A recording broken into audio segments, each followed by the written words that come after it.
بسم اللہ الرحمن الرحیم۔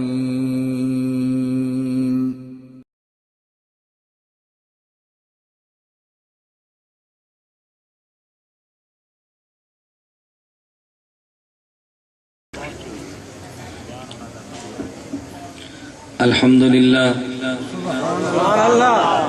لله نحمده ونستعينه ونستغفره ونؤمن به ونتوكل عليه ونعوذ بالله من شرور أنفسنا ومن سيئات أعمالنا من يهده الله فلا مضل له ومن يضلل فلا هادي له ونشهد أن لا إله إلا الله وحده لا شريك له ونشهد أن سيدنا ومولانا محمدا عبده ورسوله أما بعد فأعوذ بالله من الشيطان الرجيم بسم الله الرحمن الرحيم منها خلقناكم وفيها نعيدكم ومنها نخرجكم تارة أخرى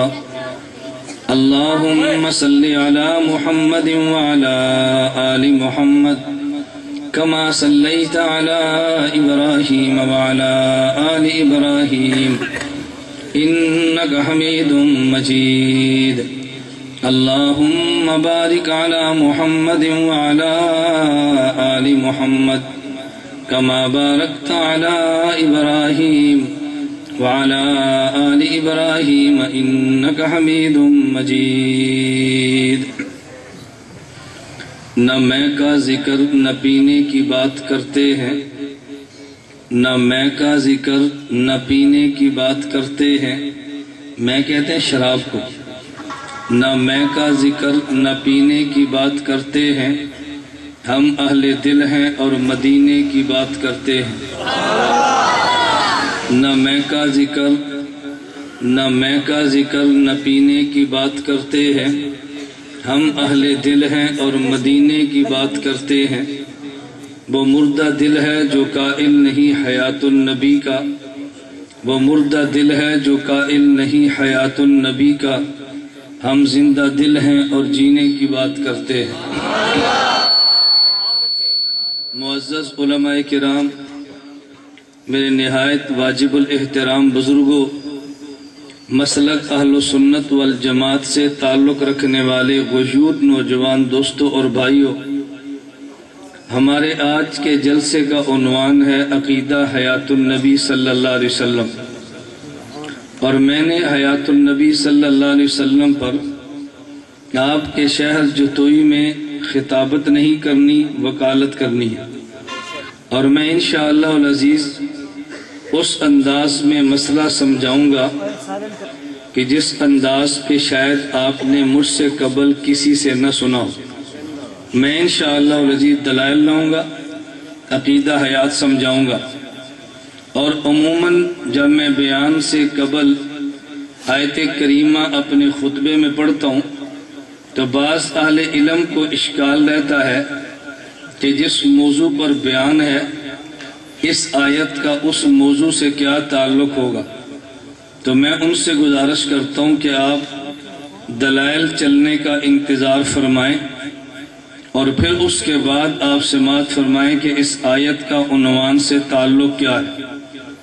اب توجہ رکھیں، میں نے جو آیت کریمہ تلاوت کی ہے، منہا خلقناکم وفیہا نعیدکم ومنہا نخرجکم تارۃ اخری، جس آیت کا معنی یہ ہے، اللہ رب العزت نے قرآن کریم میں فرمایا میں مٹی ہی سے پیدا کرتا ہوں، مٹی ہی میں بندے کو لوٹا دیتا ہوں اور اسی مٹی سے دوبارہ اٹھاؤں گا۔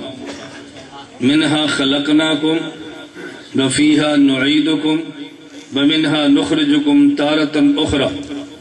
مفسرین نے اس آیت کے تحت مرفوع اور موقوف احادیث بیان کی ہیں۔ مرفوع سے مراد وہ حدیث ہے جو رسول اللہ صلی اللہ علیہ وسلم تک جائے، اور موقوف سے مراد وہ حدیث ہے جو رسول اللہ صلی اللہ علیہ وسلم کے صحابی تک جائے۔ مرفوع اور موقوف دونوں قسم کی مفسرین احادیث لائے ہیں۔ ان احادیث کا خلاصہ کیا ہے کہ اللہ جس مٹی سے کسی بچے کو پیدا کرتے ہیں اسی مٹی میں اس کی قبر بنتی ہے، اور اسی قبر سے اس کو دوبارہ خدا قیامت کے دن کھڑا کریں گے۔ پتہ یہ چلا کہ جس مٹی سے بندہ پیدا ہو اسی مٹی میں دفن ہوتا ہے، اور پھر اسی مٹی سے قیامت کے دن کھڑا کیا جائے گا۔ ایک مسئلہ میرا ہے، ایک مسئلہ پیغمبر کی ذات کا ہے۔ ہم یہ دیکھیں، ایک پیغمبر کی ذات ہے اور ایک پیغمبر کی ذات کے بعد پیغمبر کا وصف ہے۔ ذات پیغمبر الگ ہے اور ایک مسئلہ اوصاف پیغمبر کا ہے۔ اگر پیغمبر کی ذات سمجھ آ گئی تو عقیدہ حیات سمجھ آئے گا۔ اگر پیغمبر کی ذات ہی سمجھ نہیں آئی تو پھر پیغمبر کی بات کیا سمجھ آئے گی؟ اس کا مطلب یہ ہے کہ پیغمبر کی ذات کو بھی خدا جس جگہ سے پیدا کرتے ہیں اسی جگہ میں دفن کرتے ہیں، اسی جگہ سے نبی قیامت کے دن اٹھایا جائے گا۔ جس پیغمبر کا ہم نے کلمہ پڑھا، خاتم الانبیاء محمد عربی صلی اللہ علیہ وسلم، اس پیغمبر کی ذات جہاں پہ دفن ہے، جہاں پیغمبر کی ذات کی وفات ہوئی، اس لیے کہ نبی جہاں وفات پاتا ہے نبی اسی جگہ پہ دفن ہوتا ہے۔ اور یہ صدیق اکبر رضی اللہ عنہ نے حدیث بیان کی ہے۔ نبی پاک صلی اللہ علیہ وسلم کے وفات پا جانے کے بعد مسئلہ یہ پیدا ہوا کہ اللہ کے نبی کو کہاں دفن کیا جائے، تو صدیق اکبر رضی اللہ عنہ نے حدیث سنائی کہ رسول اکرم صلی اللہ علیہ وسلم نے فرمایا جہاں نبی وفات پائے اسی جگہ پہ نبی کو دفن کیا جاتا ہے۔ اس سے پتہ چلا کہ نبی پاک صلی اللہ علیہ وسلم کی وفات کی جگہ بھی امی عائشہ کا حجرہ ہے، نبی پاک صلی اللہ علیہ وسلم کے دفن کی جگہ بھی امی عائشہ کا حجرہ ہے، اور نبی پاک صلی اللہ علیہ وسلم کا خمیر بھی امی عائشہ کا حجرہ ہے۔ حضور اسی مٹی سے پیدا ہوئے، اسی مٹی میں دفن ہوئے، وہیں سے قیامت کے دن اٹھیں گے۔ اب سوال یہ ہے جہاں پیغمبر دفن ہوئے اس مٹی کی حیثیت کیا ہے؟ صحیح بخاری اٹھا کے دیکھ، پیغمبر نے اعلان کیا ہے ما بین بیتی و منبری روضۃ من ریاض الجنہ، پیغمبر کی قبر کی جگہ، پیغمبر کا حجرہ، پیغمبر کا مدفن یہ جنت کا ٹکڑا ہے۔ اس سے پتہ یہ چلا کہ نبی جس جگہ سے پیدا ہوا یہ عام جگہ نہیں ہے بلکہ یہ جنت والی جگہ ہے۔ تو یہ مسئلہ طے ہوا، ایک خمیر تیرا ہے، ایک خمیر میرا ہے، ایک خمیر نبی کا ہے۔ امتی کا خمیر اس مٹی سے ہے جو زمین والی ہے، نبی کا خمیر اس مٹی سے ہے جو جنت والی ہے، میرے محمد کا خمیر اس مٹی سے ہے جو جنت الفردوس والی ہے۔ امتی اور نبی میں فرق یہ ہے، جو زمین اور جنت میں فرق ہوتا ہے، عام انبیاء اور میرے نبی میں فرق یہ ہے جو جنت اور جنت الفردوس میں فرق ہوتا ہے۔ آپ توجہ رکھیں، توجہ، مجھے آپ کی داد کی حاجت نہیں ہے، داد کا بھوکا وہ ہوتا ہے جس کے بعد دلائل نہ ہو۔ ہمارا تو داد کا مسئلہ ہی نہیں ہے، آپ نے ذرا دلائل میرے سننے ہیں۔ میں بتا یہ رہا تھا کہ پتہ یہ چلا کہ نبی کریم صلی اللہ علیہ وسلم کی جگہ جہاں سے حضور پیدا ہوئے یہ مٹی جنت والی ہے۔ اب ہم نے دیکھنا یہ ہے کہ جنت والی مٹی کے خواص کیا ہیں، دنیا والی مٹی کے خواص کیا ہیں۔ دیکھیں، ایک آدمی کوئی چیز تیار کرتا ہے تو پھر وہ کہتا ہے بھی دیکھو یہ جو میں نے چیز آپ کو دی ہے نا اس کا مٹیریل فلاں چیز ہے، میں اس میں فلاں چیز فلاں جگہ سے لایا ہوں۔ تو جتنا مٹیریل عمدہ ہو اتنی وہ چیز عمدہ اور قیمت والی ہوتی ہے۔ میرے پیغمبر کا خمیر جس سے خدا نے نبی کو پیدا کیا وہ جنت کی جگہ ہے۔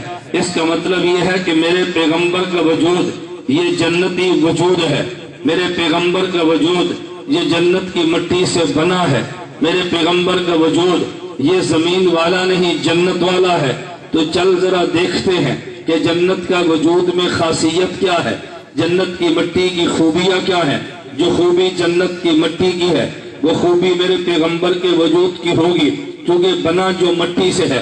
تو پھر میں نے قرآن و احادیث کا مطالعہ کیا تو مجھے پتہ یہ چلا ہے کہ جنت کی مٹی میں کبھی بدبو نہیں ہوتی، جنت کی مٹی میں ہمیشہ خوشبو ہوتی ہے۔ میں نے اپنے پیغمبر کے وجود کو دیکھا ہے، میرے پیغمبر کے وجود میں کبھی بدبو نہیں آئی، میرے پیغمبر کے وجود میں جب بھی آئی ہے تو پھر خوشبو آئی ہے، کیونکہ جنت والا وجود جو ہے، میرے نبی دنیا میں رہتے ہیں، اگر حضور پہ سورج آیا ہے تو نبی کا پسینہ نکلا ہے، اگر نبی نے مشقت والا کام کیا ہے تو پسینہ پھر بھی نکلا ہے۔ یہ پسینہ کیوں آیا؟ نبی دنیا میں جو رہتے ہیں لیکن جب پسینے کو سونگا ہے اس میں خوشبو آئی ہے، چونکہ وجود جنت والا جو ہے، کیونکہ وجود جنت والا جو ہے، پیغمبر کے جسم پہ پسینہ آیا، دنیا کے اثر کی وجہ سے اس پسینے سے خوشبو آئی ہے، جنت کے وجود کی وجہ سے۔ انس بن مالک رضی اللہ عنہ فرماتے ہیں، خدا کی قسم اٹھا کر کہا، میں نے 10 سال پیغمبر کی خدمت کی ہے، میں نے نبی کے ہاتھ کو دیکھا تو ریشم سے نرم پایا ہے، جنت میں سختی نہیں، ہمیشہ نرمی ہوتی ہے۔ میں نے پیغمبر سے زیادہ خوش اخلاق کسی کو نہیں دیکھا، جنت میں بد اخلاق نہیں، ہمیشہ خوش خلق ہوتے ہیں۔ میں نے پیغمبر کے پسینے کو سونگا۔ حضرت انس بن مالک کہتے ہیں، ما شممت اطیبا ما شممت اطیبا من عرق محمد صلی اللہ علیہ وسلم، میں نے پیغمبر کے پسینے سے زیادہ کبھی خوشبو کو سونگا ہی نہیں ہے۔ پتہ یہ چلا میرے پیغمبر کا پسینہ خوشبو والا، وجود جنت والا جو ہے، میں کہتا ہوں نہیں میں پسینے سے آگے چلتا ہوں۔ روایت موجود ہے، حضرت رسول اللہ میرے پیغمبر کے وجود کے بول کی بات کرتا ہوں، الخصائص الکبریٰ لسیوطی میں موجود ہے۔ ام ایمن رضی اللہ عنہا میرے پیغمبر کی باندھی ہے، حضور کے گھر میں سوئی ہے، نبی پاک صلی اللہ علیہ وسلم رات کو اٹھے ہیں، حضور کے گھر میں تشت تھا، ایک وہ چھوٹا سا برتن ہے، جب رات کو حاجت پیش آتی حضور اس میں بول فرما لیا کرتے۔ امی حضرت ام ایمن رضی اللہ عنہا فرماتی ہے، میں رات کو اٹھی، مجھے پیاس لگی، میں نے نبی پاک صلی اللہ علیہ وسلم کے بول کو لیا اور میں نے اس کو پی لیا۔ جب صبح اللہ کے نبی اٹھے تو میں نے حضور سے عرض کیا، حضور میں نے رات کو آپ کے بول مبارک کو پی لیا ہے۔ نبی پاک صلی اللہ علیہ وسلم مسکرا پڑے اور فرمانے لگے، انکی لن تشتکیا بطنو کی بعد یوم کی حاضہ، ام ایمن تیرے پیٹ کو کبھی بیماری نہیں لگے گی، کیونکہ تیرے پیٹ میں نبی کا بول گیا ہے۔ اس سے پتا چلا پیغمبر کا پسینہ دیکھ تو خوشبو والا ہے، پیغمبر کے بول کو بھی دیکھ تو شفا والا ہے، کیونکہ نبی کا وجود جو جنت والا ہے۔ میں بول سے بڑھ کے بات کرتا ہوں۔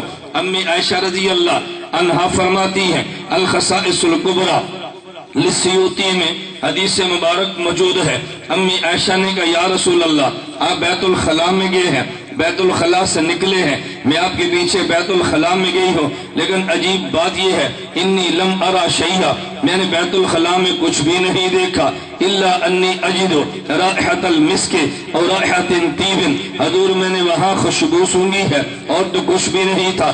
اللہ کے نبی فرمانے لگے، اے عائشہ ارواحنا اجسادنا تنبت علی ارواح الجنہ، نبی کے جنت کی وجود کی تربیت یوں ہوتی ہے جیسے جنتی کے روح کی تربیت ہوتی ہے، نبی کے جسم کی تربیت جنتی کی روح کی طرح ہے۔ اب پیغمبر نے بات سمجھائی ہے کہ نبی کے وجود مبارک سے اگر براز مبارک بھی نکلے تو وہ بھی خوشبو والا ہے، نبی کا پسینہ نکلے تب بھی خوشبو ہے، نبی کا بول آئے تب بھی خوشبو ہے، پیغمبر کا براز مبارک آئے تو تب بھی خوشبو ہے، کیونکہ نبی کا وجود جو جنت والا ہے، جنت میں بدبو نہیں ہے۔ تو میرے پیغمبر کے وجود میں الیاذ باللہ بدبو کا تصور بھی نہیں ہے۔ میں نے جنت کو پڑھا ہے تو مجھے نظر آیا جنت میں کثافت نہیں ہے، جنت میں لطافت ہوتی ہے۔ میں نے نبی کے وجود کو دیکھا ہے، میرا پیغمبر کا وجود مجھے سراپا لطافت نظر آیا ہے۔ اور کہاں کہاں پہ دیکھا، اللہ کے نبی امی آمنہ کی ابھی امی آمنہ کے پیٹ میں ہے تو امی آمنہ فرما رہی ہے، فرماتی ہے حضور میرے پیٹ میں تھے اور خدا کی قسم مجھے کبھی پتہ بھی نہیں چلا، میں حمل کے ساتھ ہوں، مجھے کبھی احساس بھی نہیں ہوا۔ حضرت امی آمنہ فرماتی ہے، اس طرح عام عورت کو بوجھ محسوس ہوتا ہے، مجھے کبھی کبھی بوجھ محسوس نہیں ہوا، کیونکہ پیٹ میں وجود جنت والا ہے اور جنت کے وجود میں لطافت ہے، جنت کے وجود میں کثافت رہی۔ میں نے روایات کو پڑھا ہے تو جبریل امین آسمان سے آئے ہیں، حضور کو لینے کے لیے آئے ہیں۔ جبریل امین آئے، براق ٹھہرا ہے، جبریل امین براق پہ حضور کو بٹھایا۔ جبریل امین اللہ کے نبی کو لے کر چلے ہیں، براق مکہ سے چلا، مدینہ رکا ہے، مدینہ منورہ سے چلا تو دور سینہ پہ رکا ہے، دور سینہ سے رکا چلا تو بیت اللحم پہ رکا ہے، بیت اللحم سے چلا تو مدین پہ رکا ہے، مدین سے چلا تو بیت المقدس پہ رکا ہے۔ پھر نبی کا سفر بیت المقدس سے شروع ہوا، حضور پہلے آسمان پر گئے ہیں، دوسرے آسمان پر گئے ہیں، تیسرے آسمان پر گئے ہیں، چوتھے آسمان پہ گئے ہیں، پانچویں آسمان پہ گئے ہیں، چھٹے اور ساتویں آسمان پہ گئے ہیں۔ نبی کا وجود کثافت والا نہیں ہے، نبی کا وجود لطافت والا ہے۔ حضور 7 آسمانوں سے اوپر گئے ہیں تو سدرۃ المنتہا پہ گئے، سدرہ بیری کا نام ہے، منتہا آخری اسٹیشن کا نام ہے، جسے ہم جنکشن اپنی زبان میں کہتے ہیں۔ اوپر والے فرشتے اگر احکام لے کر آئیں تو سدرہ سے نیچے نہیں آتے، نیچے والے اعمال لے کر جائیں تو سدرہ سے اوپر نہیں جاتے۔ لیکن میرے پیغمبر کو دیکھ، جبریل امین اوپر نہیں گئے، میرے پیغمبر وہاں سے بھی اوپر گئے ہیں، جبریل رک گیا ہے، حضور چلے گئے ہیں۔ اوپر جانے کے لیے کثافت نہیں لطافت چاہیے، تو میرے محمد کے وجود میں لطافت جبریل سے بھی زیادہ ہے۔ جبریل رکا ہے، حضور عرش تک گئے، حضور عرش تک گئے ہیں۔ یہ میرے نبی کا لطافت والا وجود ہے۔ توجہ رکھنا، ادھر صدیق اکبر کو دیکھا، یہ ہجرت کی رات ہے۔ صدیق اکبر رضی اللہ عنہ نے نبی پاک صلی اللہ علیہ وسلم کے ساتھ ہجرت کی رات کو سفر کیا ہے، تو سیدنا صدیق اکبر نے حضور کو کندھوں پہ اٹھا لیا۔ دونوں کی عمر میں زیادہ فرق تو نہیں ہے، 2 سال کا فرق ہے۔ صدیق اکبر وجود میں زیادہ مضبوط تو نہیں ہے، کمزور جسم والے ہیں، اور زمین سے لے کے غار تک کا 3 کلومیٹر کا سفر بنتا ہے، اس غار پہ چلنا مشکل ہے، لیکن صدیق حضور کو کندھے پہ بٹھا کے جا رہے ہیں۔ اگر یہ بوجھ والا ہوتا صدیق کیسے اٹھا لیتا؟ پیغمبر کا لطافت والا وجود ہے، صدیق زمین سے اٹھا کے نبی کو غار تک لے کر گیا ہے۔ میں نے کہا جنت کے وجود میں کثافت نہیں ہے، جنت کے وجود میں لطافت ہے، تو میرے پیغمبر کے وجود میں بھی لطافت کثافت نہیں ہے۔ میں نے جنت کو پڑھا ہے تو جنت مجھے بے عیب نظر آئی ہے، جنت میں کبھی عیب نہیں ہوتا۔ میں نے اپنے پیغمبر کے وجود کو دیکھا ہے، پیغمبر کی ذات میں عیب ہی نہیں ہے، پیغمبر سراپے خوبیاں ہیں، کیونکہ جنت میں عیب نہیں۔ میرے محمد کا وجود جنت والا ہے، اس میں کوئی عیب نہیں ہے، اس میں بھی خوبیاں ہی خوبیاں ہیں۔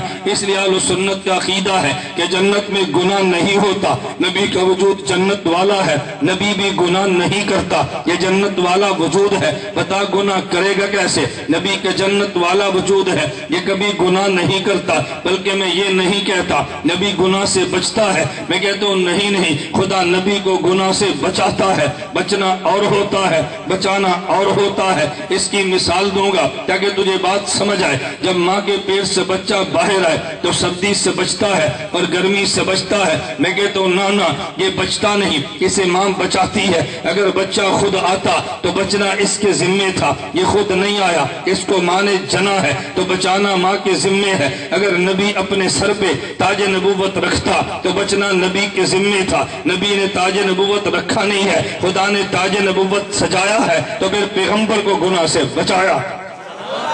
نبی میں یہ نہیں کہتا بچتا ہے، میں کہتا ہوں نبی کو خدا بچاتا ہے۔ میں یہ نہیں کہتا نبی گناہ سے محفوظ رہتا، میں کہتا ہوں خدا نبی کو گناہوں سے محفوظ رکھتا ہے، کیونکہ نبی کا وجود جنت والا۔ جنت میں جب گناہ جو نہیں ہے تو پیغمبر کے وجود میں گناہ کیسے ہوگا؟ نبی کا وجود جنت والا ہے اور جنت میں گناہ نہیں ہوتا، پیغمبر کے وجود میں بھی گناہ نہیں ہے۔ جنت کا وجود پاک ہوتا ہے، میرے پیغمبر کا وجود بھی پاک ہے۔ یہی تو وجہ ہے کبھی نبی کے وجود پہ مکھی بھی نہیں بیٹھی، کبھی مکھی ناپاک ہوتی ہے، اگر بیٹھ جاتی تو لوگ کہتے دیکھو ناپاکی پیغمبر کے وجود پر آئی ہے۔ خدا نے وجود پیغمبر کو مکھی سے بھی بچایا ہے۔ نبی کا وجود چونکہ بہت جنت والا ہے، اس لیے خدا نبی کے وجود کو گناہوں سے بچا لیتا ہے۔ نبی کبھی گناہ نہیں کرتا۔ میں آگے چلتا ہوں، میں بڑی بات کو سمیٹ کے آہستہ آہستہ چلا رہا ہوں تجھے سمجھانے کے لیے۔ ذرا عقیدہ حیات آپ نے سمجھنا ہے، عقیدہ حیات النبی ہے گیا، دلائل تو بات کا مسئلہ ہے۔ اگلی بات میں کہنے لگو، دیکھ میرے پیغمبر کا وجود یہ جنت والا ہے، توجہ، جنت والا ہے، خدا تجھے جنت میں لے جائے، جنت میں نیند نہیں ہے، توجہ، جنت میں نیند نہیں، میرے نبی کا وجود جنت والا ہے، چاہیے تو یہ تھا میرے نبی کو بھی نیند نہ آتی، لیکن چونکہ نبی دنیا میں آئے ہیں تو دنیا کا اثر ہے، نبی پہ نیند آنی ہے، لیکن نیند یوں نہیں آنی جیسے زمین والے جسم کو آتی ہے، اگر آئی بھی تو یوں آنی جیسے جنت والے جسم کو آتی ہے۔ جنت والے وجود کو کیسے آئی ہے؟ صحیح بخاری میں روایت موجود ہے، امی عائشہ رضی اللہ عنہا نے پوچھا اتنام قبل ان توترا، حضور آپ نے تہجد پڑھے پھر آپ سو گئے ہیں، آپ نے اٹھ کے وطر پڑھے، حضور آپ نے تو وضو نہیں کیا، تو بغیر وضو کے وطر کیسے ہوتے ہیں؟ نبی پاک نے فرمایا یا عائشہ تو عینیہ تنامان بھلا ینام قلبی، عائشہ میں محمد نبی ہوں، جب نبی سو جائے اس کی آنکھ سوتی ہے دل جاگتا ہے، آنکھ سوتی ہے اور دل جاگتا ہے۔ آنکھ پہ نیند کیوں آئی ہے؟ یہ دنیا کے ماحول کی وجہ سے دل کیوں جاگتا ہے؟ بھئی جنت والا جو ہے اصل تو وجود میں دل ہوتا ہے۔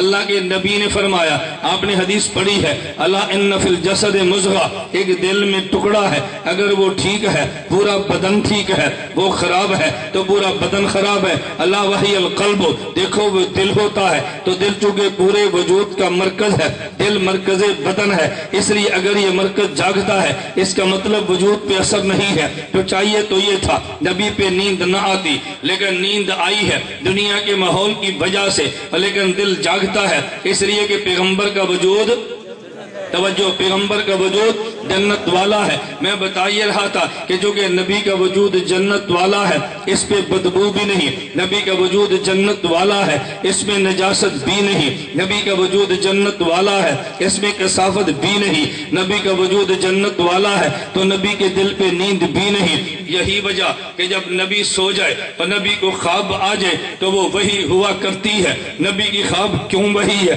اس لیے کہ نبی کی وحی نبی کی آنکھ پر نہیں آتی، نبی کی وحی نبی کے کان پر نہیں آتی۔ قرآن کہتا ہے فَإِنُّ نَسْلَهُ عَلَىٰ قَلْبِكَ، یہ جب بھی وحی آتی پیغمبر کے دل پہ آتی ہے، نبی جاگتا ہو دل تب بھی جاگتا ہے، نبی سو رہا ہو دل تب بھی جاگتا ہے، نبی سو رہا ہو دل، نبی جاگتے ہوں دل تب بھی جاگتا ہے، اور نبی سو جائے تو دل تب بھی جاگتا ہے، کیونکہ دل جاگ رہا ہے اس لیے نبی کی خواب بھی وہی بنتی ہے۔ توجہ رکھنا، آپ حضرات کے سامنے ہے قربانی کہاں سے چلی ہے؟ اللہ کے نبی سے صحابہ نے پوچھا ما ھذی الاضاحی، حضور قربانی کیا ہے؟ ذرا نقطہ سمجھنا، ھذی الاضاحی، حضور قربانی کیا ہے؟ فرمایا سنت ابیکم ابراہیم علیہ السلام، یہ تمہارے جد امجد ابراہیم کا طریقہ ہے جو تم نے قربانی دی ہے۔ ابراہیم اسلام کی قربانی کہاں سے چلی ہے؟ جبریل نہیں آیا، حضرت ابراہیم نے خواب دیکھی ہے، وہ صبح اٹھ کے بیٹے اسماعیل سے فرمایا یا بنی انی ارا فی المنام انی اذبحک فانظر ماذا تری، اے بیٹے رات کو میں نے خواب دیکھی ہے، تجھے خواب میں ذبح کر رہا تھا، تیرا کیا خیال ہے؟ اسماعیل عرض کرنے لگے یا ابت افعل ما تؤمر ستجدنی انشاء اللہ من الصابرین، ابا جی جو آپ کے خدا کا حکم ملا ہے عمل کریں، مجھے بھی آپ صبر کرنے والا پائیں گے۔ ابراہیم کی خواب وہی ہے، تبھی تو بیٹے کو ذبح کرنے پہ تیار ہے۔ ابراہیم علیہ السلام نے اپنے بیٹے کو ذبح کرنا شروع کیا ہے۔ الجتوئی کے دوستو نکتہ سمجھنا، جب ذبح کرنا شروع کیا ہے اپنی آنکھ پہ پٹیاں باندھ دی، بیٹے کو لٹا دیا، وہ سمجھے کہ ذبح کر رہا ہوں، جب ان کو یقین ہو گیا بیٹا ذبح ہو گیا ہے، اپنی آنکھ سے پٹیاں کھولی تو دیکھا اسماعیل کھڑے مسکرا رہے ہیں اور دمبا ذبح ہوا پڑا ہے، اور قرآن کہتا ہے وَفَدَيْنَهُ بِذِبْحٍ عَظِيمٍ، ہم نے اسماعیل کے بدلے میں تمہیں عظمت والا دمبا دیا ہے۔ عظمت والا دمبا کیوں فرمایا؟ ایک دمبا زمین والا ہے، ایک دمبا جنت والا ہے۔ اسماعیل کے بدلے میں جو دمبا ذبح ہوا وہ زمین والا نہیں ہے، ان علماء سے پوچھئے وہ جنت والا ہے۔ میں کہتا ہوں جنت والا کیوں ہے، دنیا والا کیوں نہیں ہے؟ ارے جیسی قربانی دی جائے ویسا صلہ ملتا ہے، اگر وجود دنیا والا ذبح ہوتا تو بدلے میں دنیا والا ذبح ہوتا۔ یہ ذبح کیا جا رہا ہے اس بیٹے کو جس کا وجود جنت والا ہے، خدا نے بچا کے دمبا بھی جنت والا دیا۔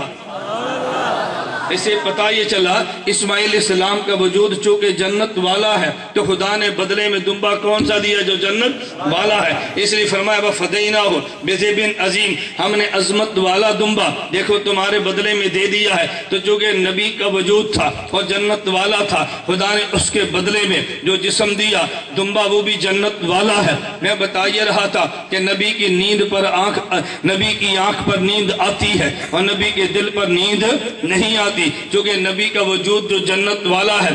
آگے چلیے، میں کہتا ہوں ہاں اگر پیغمبر کی نیند کو دیکھ لے اور پیغمبر کی توجہ اور پیغمبر کی موت کو بھی دیکھ لینا، بھئی موت اور نیند میں نے کیوں کہا؟ اس لیے کہ نیند اور موت دونوں آپس میں بہنیں ہوا کرتی ہے۔ میں نے حدیثوں کو دیکھا ہے، میں نے قرآن کو پڑھا ہے، تو موت پہ نیند کا لفظ بولا ہے اور نیند پر موت کا لفظ بولا ہے، ایک دوسرے پر لفظ بولے جاتے ہیں۔ آپ حضرات جب رات کو سونے لگتے ہیں تو پھر دعا مانگتے ہیں، اور دعا میں الفاظ کون سے؟ اللہم بسمک انام و احیا۔ انامو کا معنی سونے لگا، اموتو کا معنی تو رات مرنے لگی ہو، سونے لگے، تو پھر دعا کیا مانگنی چاہیے؟ اللہم بسمک انامو، کہ اللہ میں تیرے نام لے کر سونے لگاؤ، اور دعا کیا مانگتے ہیں؟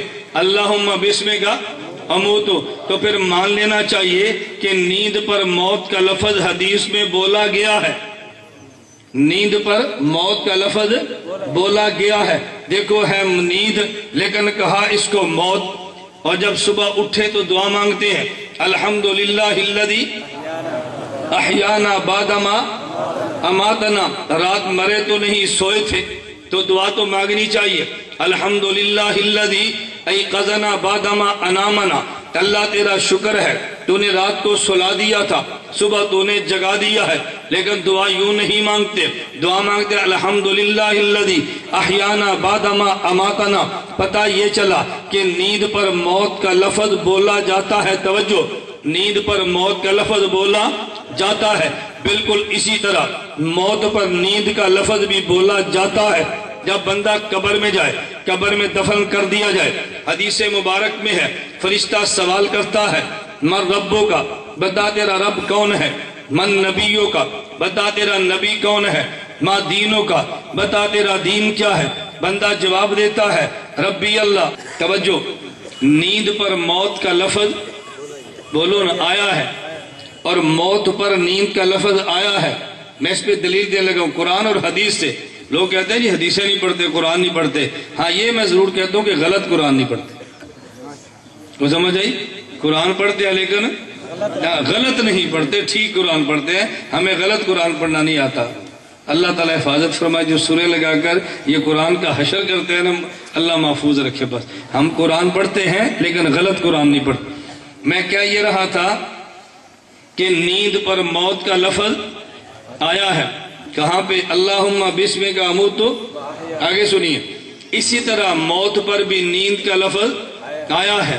آپ اٹھائیں حدیث، فرشتہ قبر میں پوچھتا ہے من ربوں کا، بتاؤ تیرا رب کون ہے؟ من نبیوں کا، تیرا نبی کون ہے؟ ما دینوں کا، تیرا دین کیا ہے؟ وہ جواب دیتا ہے ربی اللہ، میرا رب اللہ ہے۔ نبی محمد صلی اللہ علیہ وسلم، میرا نبی حضرت محمد صلی اللہ علیہ وسلم ہے۔ دینی الاسلام، میرا دین اسلام ہے۔ اور پھر فرشتہ کہتا ہے افرشوا لہ من الجنہ، اس کو جنت کا بچھونا دو۔ البسوا لہ من الجنہ، اس کو جنت کا لباس دو۔ وفتحوا لہ بابا الی الجنہ، میت یہاں پہ، میت وہاں، میت یہاں پہ، جنت وہاں پہ، درمیان کا دروازہ کھول دو۔ فیاتیہ من طیبہا وروحہا، جنت کی خوشبو اور ہوا آتی ہے۔ پھر فرشتہ کہتے ہیں نم، کیا کہتے ہیں؟ سو جا۔ یہ جنت میں مویا یا سویا ہے؟ فرشتہ کہتے ہیں نم، سو جا۔ کنومت العروس، جیسے پہلی رات کی دلہن سوتی ہے آج تو بھی سو جا، جیسے پہلی رات کی دلہن سوتی ہے تو بھی۔ مجھے ایک ساتھی نے چڑھ دی، پہلی رات کی دلہن سوندی ہے، میں کہ سوندی ہے اپنے کام کر کے نہیں سمجھے؟ فرشتے نے کیا پوچھا من ربک، من نبیک، ما دینک، سوال کیے نا، بولو نا، اس نے جواب دیے نا، اپنا کام پورا ہو گیا۔ نم، اب سو جا۔ میں لطیفہ کو مولوی نہیں ہوں، نانا ہمارا لطیفے مزاج نہیں ہے، میں ہنساتا نہیں ہوں، میں مسئلہ سمجھاتا ہوں، میں مسئلہ سمجھاتا ہوں۔ ہمیں پتا ہے دلہن سوتی ہے، ہماری 3 بیوی ہیں، ہمیں پتا ہے، اور دیکھو نو ٹینشن، کوئی ٹینشن نہیں، کوئی الجھن ہی نہیں ہے، کوئی مسئلہ ہی نہیں ہے بحمداللہ تعالی۔ اور ہمارے گھر میں دیکھو بیان ساتھ چل رہا ہے، وہ بیٹھ کے بھی سن رہی ہے، کوئی الجھن نہیں۔ اب محنت کرو، خدا فضا بدل دیتا ہے۔ میں کس درد سے تمہیں بات سمجھاؤں؟ میں نے کہا نم کا نومت العروس سے بات سمجھ آئی ہے؟ بولو نا، بات سمجھ آئی؟ سو جا جیسے پہلی رات کی دلہن سوتی ہے۔ چلے نکتہ سننا، فرشتہ یہ بھی تو کہہ سکتا تھا نا سو جا، کہہ نہیں سکتا؟ یہ پہلی رات کی دلہن کیوں کہا؟ یہ دلہن کا لفظ کیوں ہے؟ دلہن کی طرح سو جا۔ بات سمجھو، میں لطیفہ کو مولوی نہیں ہوں، ذرا مثال سمجھنا میں نے کیوں کہا۔ اللہ کے نبی کے لفظ ہیں نم کا نومت العروس سے، ایسے سو جا جیسے پہلی رات کی دلہن۔ توجہ، یہ دلہن کیوں کہا؟ میں ایک بات کہنے لگا ہوں، ایک عورت کو دیکھنے کو دل کرتا ہے، تو نہیں دیکھ سکتا، خدا سے بھی ڈر، معاشرے سے بھی ڈرتا ہے۔ میسج کو دل کرتا ہے، نہیں کر سکتا، خدا سے بھی ڈر، خاندان کا بھی ڈر ہے۔ خط لکھنے کو دل کرتا ہے، نہیں لکھ سکتا، خاندان کا بھی ڈر۔ توجہ رکھنا، خدا کا بھی ڈر ہے، جی چاہتا ہے میں سے ملوں، نہیں مل سکتا، خدا کا بھی ڈر ہے اور معاشرے کا بھی ڈر ہے۔ جسے دیکھ نہیں سکتا، جسے لکھ نہیں سکتا، جسے چھو نہیں سکتا، جب کلمہ نکاح کے ساتھ آ جائے، باپ باہر کھڑا ہے، خاندان باہر کھڑا ہے، کوئی ڈر نہیں ہے۔ قبر ظلمت کا گھر ہے، ڈر لگتا ہے، وحشت کا گھر ہے، ڈر لگتا ہے، کیڑوں کا گھر ہے، ڈر لگتا ہے۔ کلمہ ایمان سے آ جا، کوئی ڈر نہیں ہے، جیسے اس کو دیکھنے سے ڈر سا۔ کلمہ نکاح سے آ، کوئی ڈر نہیں ہے، قبر سے ڈر لگتا ہے، کلمہ ایمان سے آ، کوئی ڈر نہیں۔ گل سمجھ آئی؟ آج وہ کلمہ نکاح سے آ، پھر کیا ڈر ہے؟ کوئی ہے ڈر؟ کوئی ڈر نہیں۔ دیکھنے کا ڈر تھا، کلمہ نکاح کے ساتھ ہے تو کوئی ڈر نہیں ہے۔ قبر جاتے ڈر لگتا ہے، کلمہ ایمان سے آ تو کوئی ڈر نہیں ہے۔ نم کا نومت العروس سے، پہلی رات کی دلہن کی طرح سو جا۔ تو میری بات سمجھ آئی؟ مولانا فضل الرحمان صاحب مدرسے کے شیخ الحدیث مولانا میرا بیان سنا سٹیج پہ، ڈیرہ اسماعیل خان کے 1.5 گھنٹے سنتے رہے، شیخ الحدیث تھے، بعد میں میری جان نہ چھوڑے۔